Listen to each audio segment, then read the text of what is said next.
দেখছি সবকিছু ভুলে বসে আছেন ম্যাডাম। আজ বাঙালি বড় উৎসবের দিন, দোল উৎসব, তাই কিছু আবিরের প্যাকেট নিয়ে ফেরি করতে বেরিয়ে পড়লাম। ম্যাডাম, দোল উৎসবের শুভেচ্ছা সহ এই আবিরের প্যাকেটটা নিলে খুব খুশি হব। মাফ করবেন, আমি নিতে পারবো না। এমনিতেই আমার জীবনটা বেরঙিন হয়ে গেছে।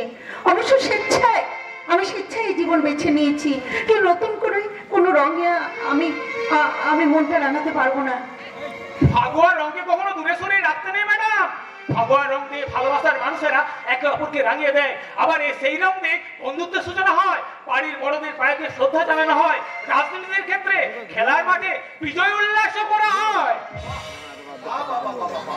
তাই বুঝি আর তুমি রঙের ফেলে এসেছো? সবই আপনাদের আশীর্বাদ স্যার।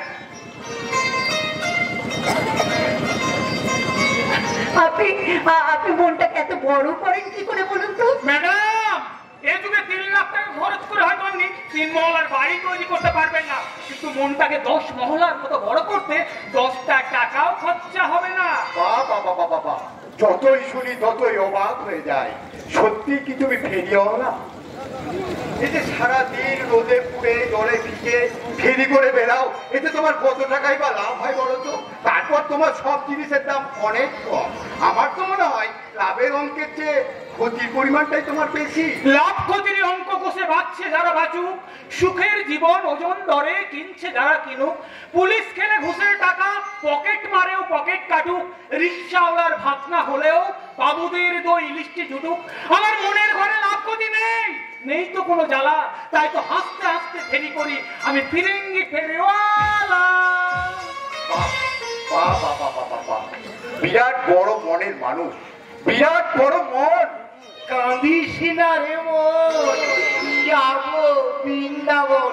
এবার ভাবছি আমি সত্যি বৃন্দাবনে চলে যাবো।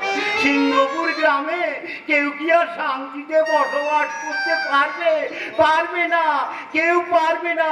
গোটা গ্রাম একবারে অশান্ত করে তুলেছে। মানে কে গোটা গ্রাম অশান্ত করে তুলেছে? গোটা গ্রাম অশান্ত করে তোলার মতো তো একজনই আছে, ওই ছোট ঠাকুর মানে সৌরভ সিংহ।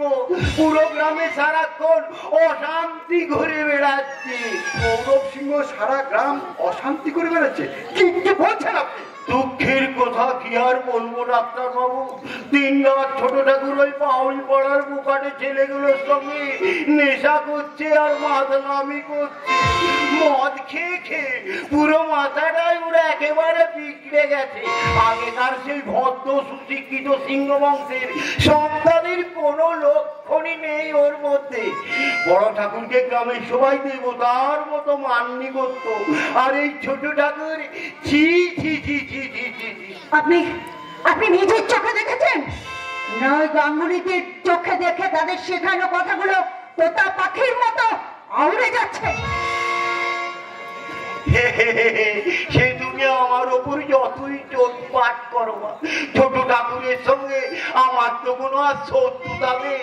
এই তো সেদিন গাঙ্গুলি বাবুদের নিরীহ কর্মচারীগুলো বেচারারা জঙ্গলে একটু কাঠ কাটতে গিয়েছিল, অমনি খবর পেয়ে ফুটে গেলেন ছোট ঠাকুর। বাদলা বাবু সদল বলে এমন মারলেন সব কটাই একবারে সদর হাসপাতালে। কেন সদর হাসপাতালে যেতে হলো কেন? গ্রামে তো ডাক্তার হাসপাতাল সবই আছে। ও, আপনাদের গাঙ্গুলিদের কর্মচারীরা যে কতটা নিরীহ সেটা বুঝি এই গ্রামের ডাক্তারকে দেখাতে লজ্জা পাচ্ছিল যে ওই নিরীহ মানুষগুলো কতখানি জখম হয়েছে। দাদা, আমি ভেতরে যাচ্ছি।